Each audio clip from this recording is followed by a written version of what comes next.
इस बार की गर्मी देखकर हम अनुमान लगा ही सकते हैं कि गर्मी किस प्रकार बढ़ रही है। ये भी हम जान ही लेते हैं कि यदि गर्मी इस प्रकार बढ़ती रही तो विश्व का क्या हाल होगा। विश्व में कौन कौन से परिवर्तन देखने को मिलेंगे? क्या ग्लेशियर पिघल जाएंगे? समुद्र तल कितना ऊंचा उठ जाएगा जिसके कारण कितने देश समुद्र में डूब जाएंगे?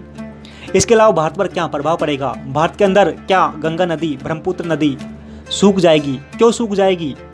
इसके अलावा भारत में जो मुंबई शहर है ये पानी में क्यों डूब जाएगा? इसके अलावा मालदीव जैसे छोटे मोटे द्वीप समुद्र में क्यों डूब जाएंगे? कहने का मतलब सीधा सीधा हमारा यह है कि वैश्विक तापमान के बढ़ने से क्या प्रभाव पड़ेंगे, कौन कौन सी समस्याओं का हमको सामना करना पड़ेगा, आज हम बारीकी से देखने का प्रयास करेंगे। अलास्का से न्यूजीलैंड तक, अफ्रीका, यूरोप और भारत तक सभी पर्वतों के ग्लेशियर पिघल रहे हैं। नासा के उपग्रह द्वारा किए गए अनुसंधानों से प्राप्त परिणाम बताते हैं कि उत्तरी ध्रुव के चारों ओर की सबसे मोटी समुद्री बर्फ पिघल रही है। ध्रुव पर बर्फ के घटने का अर्थ यह है कि धरती का जो कि अधिक गर्म हो रही है। इसके साथ बर्फ का पिघलना न केवल समुद्री जल स्तर में बढ़ोतरी का सूचक है अपितु यह बढ़ते वैश्विक तापमान का भी सूचक है। Inter government panel on climate change यानी कि IPCC की रिपोर्ट के अनुसार भारत के ग्लेशियर तेजी से पिघल रहे हैं। यदि इस पर नियंत्रण के प्रयास नहीं हुए तो नदी में जल की कमी आएगी और तटीय क्षेत्रों में पानी भर जाएगा। चिंता का कारण यह नहीं है कि बर्फ तेजी से पिघल रही है अपितु यह है कि बर्फ जम नहीं रही है, जिससे ग्लेशियर पतले पड़ते जा रहे हैं और यह जल्दी सूख जाएंगे। यदि वर्तमान गति से ये ग्लेशियर पिघलते रहे तो वर्ष 2035 तक ये विलुप्त हो जाएंगे।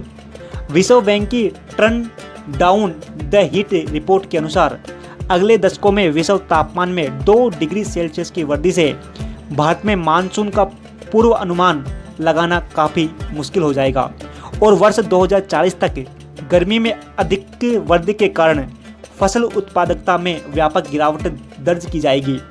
रिपोर्ट के अनुसार कोलकाता तथा मुंबई को संभावित प्रभाव केंद्र के रूप में दर्शाया गया है, जो कि खतरनाक नदी बाढ़, गहन उष्ण कटिबंधीय चक्रवात, बढ़ता समुद्री जल स्तर तथा अत्यधिक उच्च तापमान जैसे खतरों का निरंतर सामना करना पड़ेगा। इसके अलावा पश्चिमी घाट जल संकट का सामना करेगा। भारत के उत्तरी पश्चिमी क्षेत्र में सूखे की बारंबारता बढ़ जाएगी। अत्यंत नम मानसून जो कि फिलहाल 100 वर्षों के एक बार आता है, यह इस सदी के अंत तक प्रत्येक 10 वर्ष के अंतर आने लगेगा।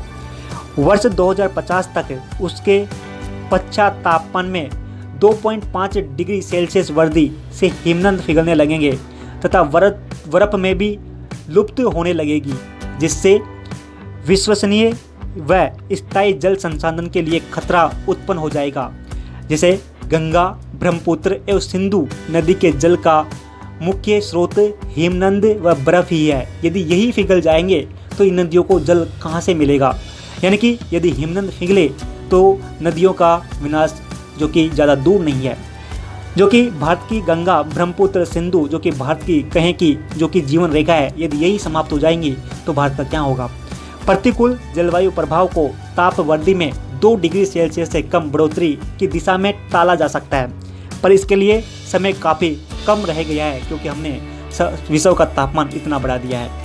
पृथ्वी के तापमान में यदि वर्तमान से 3.6 डिग्री सेल्सियस की वृद्धि हो जाए तो ध्रुव जो कि उत्तरी ध्रुव और दक्षिण ध्रुवों की बर्फ पिघलने लगेगी, जिससे समुद्री जल स्तर में 1 से 12 फीट तक की वृद्धि या इससे अधिक हो सकती है।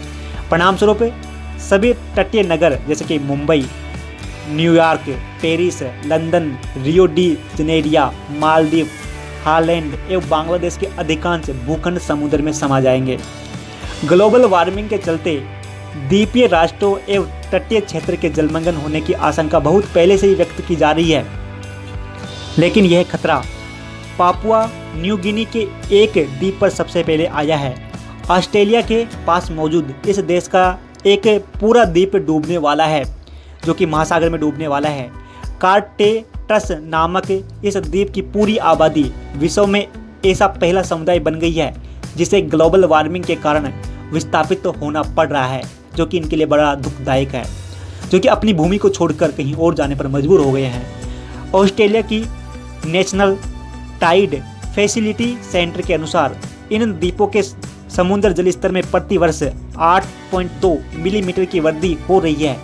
इस प्रकार अगर ग्लोबल वार्मिंग पर नियंत्रण नहीं किया गया तो आने वाले समय में कई द्वीप इसके चपेट में आ जाएंगे। इसका खतरा केवल न भारत अपितु पूरा विश्व उठाएगा।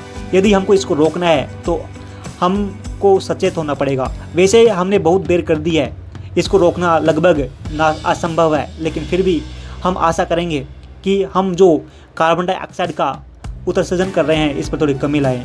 हो सके तो हम जो कि जितना कर सके उतना योगदान दें। फिर मिलते हैं। जय हिंद।